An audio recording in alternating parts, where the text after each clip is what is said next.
Ladies and gentleman, जैसा कि आप लोगों ने लास्ट वीडियो के अंदर देखा, हीरोब्राइन का एक बेटा था जिसको उसने अपने दुश्मनों से और माइनक्राफ्ट के दूसरे खतरों से सेव करने के लिए एक विलेज के अंदर छोड़ दिया था और उस विलेज के ऊपर एक बहुत ही ज्यादा खतरनाक और पावरफुल स्पेल कर दिया था जिसकी वजह से कोई भी विलेजर उस विलेज से बाहर नहीं निकल सकता था और ना ही कोई एंटिटी उस विलेज के अंदर आ सकती थी। लेकिन फिर एक बहुत ही मिस्टीरियस आदमी ने माइनक्राफ्ट के उस विलेज से हीरोब्राइन जूनियर को एस्केप करवा दिया। लेकिन फिर हीरोब्राइन जूनियर के साथ अजीबोगरीब चीजें होने लगी। कभी उसको अचानक से मैजिकल पावर्स मिल जाती थी और कभी वो माइनक्राफ्ट की अजीबोगरीब डायमेंशंस के अंदर टेलीपोर्ट हो जाता था। और फिर जब वो इन सारे सवालों के जवाब लेने के लिए वापस अपने विलेज में पहुंचा तो उसने देखा कि उसका सारे का सारा विलेज डिस्ट्रॉय हो चुका था। लेकिन ये सब हो क्या रहा था? हीरोब्राइन जूनियर के साथ इतनी ज्यादा मिस्टीरियस चीजें क्यों हो रही थी?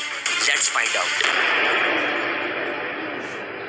हीरोब्राइन जूनियर शॉक में था। उसको बिल्कुल यकीन नहीं आ रहा था कि जिस विलेज के अंदर उसका सारा बचपन गुजरा अब वो विलेज डिस्ट्रॉय हो चुका है। और फिर हीरोब्राइन जूनियर ने उस क्रेटर के अंदर जाकर उसको जरा करीब से देखने का फैसला किया इस होप में कि शायद उसको वहां से कोई सुराग मिल जाए। और फिर हीरोब्राइन जूनियर और एक्सेल जब उस क्रेटर के अंदर गए तो उन्होंने देखा कि उस क्रेटर के अंदर जगह जगह पर मैजिक स्पेल्स के रिमेन्स थे। इन रिमेन्स को देखकर एक बात साफ जाहिर हो रही थी कि इस विलेज को डिस्ट्रॉय करने के लिए बहुत ही खतरनाक मैजिक यूज किया गया था। और फिर हीरोब्राइन और एक्सेल ने देखा कि उस क्रेटर के बीचों बीच एक बहुत ही बड़ी रवीन बन चुकी थी। और फिर हीरोब्राइन जूनियर ने एक्सेल को कहा कि हम लोग को इस रवीन के अंदर जाके देखना चाहिए, हो सकता है कि हम लोग को यहाँ से कोई और सुराग मिल जाए। लेकिन एक्सेल ने हीरोब्राइन जूनियर को कहा कि इस रवीन के अंदर बहुत ही ज्यादा खतरा हो सकता है बिकॉज वो बिल्कुल नहीं जानते कि इस विलेज को किसने डिस्ट्रॉय किया है। लेकिन हीरोब्राइन जूनियर ने एक्सेल की बात बिल्कुल नहीं सुनी और उस रवीन के अंदर जंप कर दिया। और फिर एक्सेल भी हीरोब्राइन के पीछे पीछे उस रवीन के अंदर कूद पड़ा। और फिर जब वो दोनों उस रवीन के अंदर आगे गए तो उन्होंने देखा कि उस रवीन के एक कोने में टॉर्चेस लगी हुई थी। ऐसा लग रहा था कि किसी आदमी ने वहां से गुजरने का रास्ता बना रखा है। और फिर उन दोनों ने जब उन टॉर्चेस को फॉलो किया तो उन्होंने आगे जाके देखा कि एक कोने के अंदर एक छोटा सा वाटरफॉल था। ये वाटरफॉल बिल्कुल भी नेचुरल नहीं लग रहा था, ऐसा लग रहा था कि ये किसी चीज की एंट्रेंस है। और फिर हीरोब्राइन जूनियर ने कहा कि वो इस वाटरफॉल के अंदर जाकर चेक करने वाला है, लेकिन वो एक्सेल को अपने साथ नहीं आने देना चाहता क्योंकि ये कोई ट्रैप भी हो सकता है और हीरोब्राइन जूनियर एक्सेल की जान को खतरे में नहीं डालना चाहता। वैसे भी एक्सेल हीरोब्राइन जूनियर जितना ताकतवर नहीं है। और फिर बहुत देर तक समझाने के बाद एक्सेल फाइनली वहीं पर रुकने के लिए मान गया। लेकिन उसने हीरोब्राइन जूनियर को कहा कि अगर उसको मदद की जरूरत हुई तो वो फौरन उसको बचाने के लिए आ जाएगा। और फिर हीरोब्राइन जूनियर जब उस वाटरफॉल से ऊपर गया तो उसने देखा कि वहां पर एक सीक्रेट बेस मौजूद थी और उस सीक्रेट बेस के अंदर उसके पुराने मास्टर जेन मौजूद थे।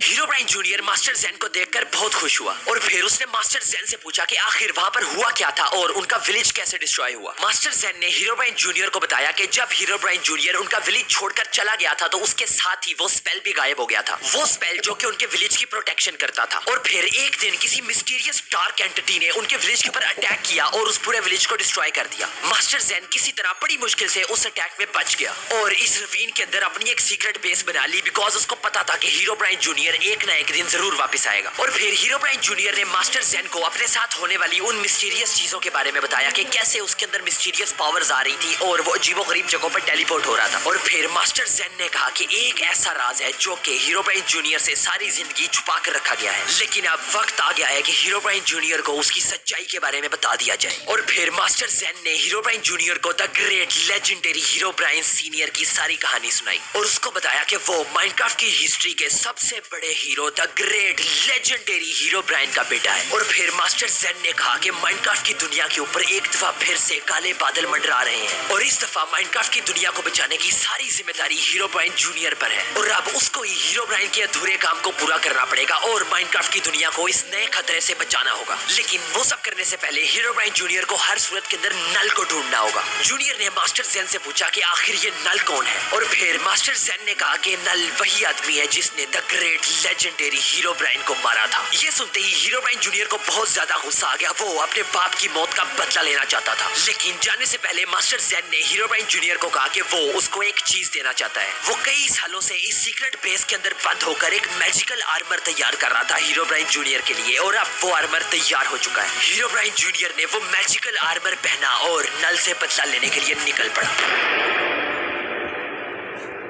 हीरोब्राइन और एक्सेल कई सालों से नल को ढूंढ रहे थे, लेकिन उनको नल का कोई नामो निशान नहीं मिल रहा था। और फिर अचानक से एक बहुत ही अजीबोगरीब चीज होना स्टार्ट हो गई और हीरोब्राइन और एक्सेल के सामने एक अजीबोगरीब किस्म का पोर्टल खुल गया और उस पोर्टल के अंदर से ढेर सारे ज़ॉम्बीज निकले और उन्होंने हीरोब्राइन और एक्सेल के ऊपर अटैक करना स्टार्ट कर दिया। लेकिन ये कोई नॉर्मल ज़ॉम्बीज नहीं थे, ऐसा लग रहा था कि इन ज़ॉम्बीज के ऊपर कोई मैजिकल स्पेल हुआ है, जिसकी वजह से ये ज़ॉम्बीज और भी ज्यादा खतरनाक हो गए थे। हीरोब्राइन जूनियर और एक्सेल मिलकर इन ज़ॉम्बीज के साथ फाइट कर रहे थे, लेकिन उन दोनों को कोई आइडिया नहीं था कि आखिर ये ज़ॉम्बीज आ कहां से रहे हैं। और उन ज़ॉम्बीज के साथ फाइट करते हुए अचानक उन ज़ॉम्बीज ने एक्सेल को मार डाला। हीरोब्राइन की आंखों के सामने उसका इस इकलौता दोस्त मारा गया था और फिर हीरोब्राइन जूनियर के सर के ऊपर खून सवार हो चुका था। वो अपने दोस्त का बदला लेना चाहता था, इसलिए उसने एक एक करके इन सारे ज़ॉम्बीज को खत्म करना शुरू कर दिया। और इस तरह हीरोब्राइन ने समझा कि उसने सारे के सारे ज़ॉम्बीज का फाइनली खात्मा कर दिया कि तभी अचानक सारे के सारे ज़ॉम्बीज दोबारा से स्पॉन हो गए। और इस दफा ना सिर्फ ज़ॉम्बीज बल्कि दूसरे मॉन्स्टर्स ने भी हीरोब्राइन जूनियर के ऊपर अटैक कर दिया। उसको कोई समझ नहीं आ रही थी कि यहाँ पर चल क्या रहा है। हीरोब्राइन जूनियर के लिए इन सारे मॉन्स्टर्स के साथ अकेले फाइट करना काफी मुश्किल होता जा रहा था, लेकिन हीरोब्राइन जूनियर किसी भी सूरत रुकने नहीं वाला था, बिकॉज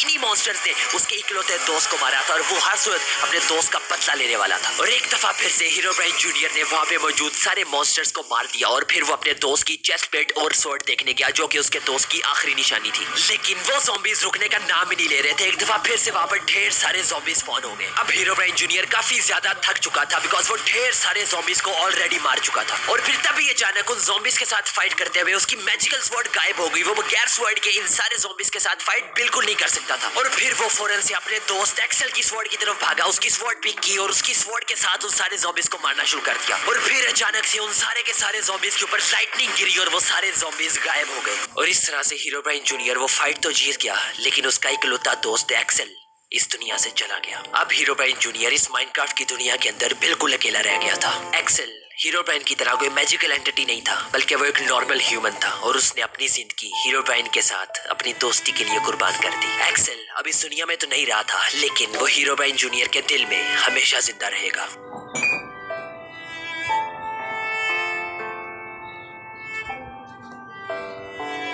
और फिर हीरोब्राइन जूनियर अपने और एक्सेल के पुराने घर के अंदर एक दफा फिर से रहने के लिए गया, लेकिन उस घर के अंदर हीरोब्राइन जूनियर अकेले बगैर एक्सेल के नहीं रह सकता था। इसलिए हीरोब्राइन जूनियर ने उस घर के दरवाजे के सामने एक साइन लगाया जिस पर लिखा था excels house for travellers and explorers. जिस तरह कई साल पहले एक्सेल ने हीरोब्राइन जूनियर की जान बचाई थी अपने इस घर में पनाह देकर, बिल्कुल इसी तरह हीरोब्राइन जूनियर चाहता था कि और भी लोग आए और एक्सेल के इस घर के अंदर पनाह ले। और फिर हीरोब्राइन जूनियर नल को ढूंढने के अपने उस मिशन पर एक दफा फिर से रवाना हो गया।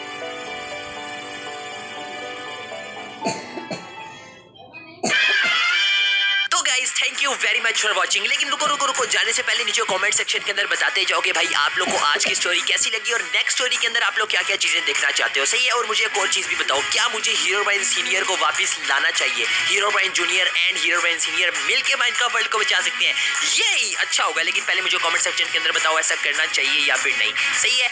और एक चीज और भाई, मुझे पता है वीडियोस लेट आ रही हैं, आई नो, लेकिन मैं कोशिश पूरी कर रहा हूँ कि अब से जो वीडियोस हैं वो जल्दी आया करेंगी। ठीक है। अगर आप लोगों ने सब्सक्राइब नहीं किया हुआ तो जल्दी से सब्सक्राइब कर लो, बहुत सारी एपिक चीजें ऑन द वे है। बाय।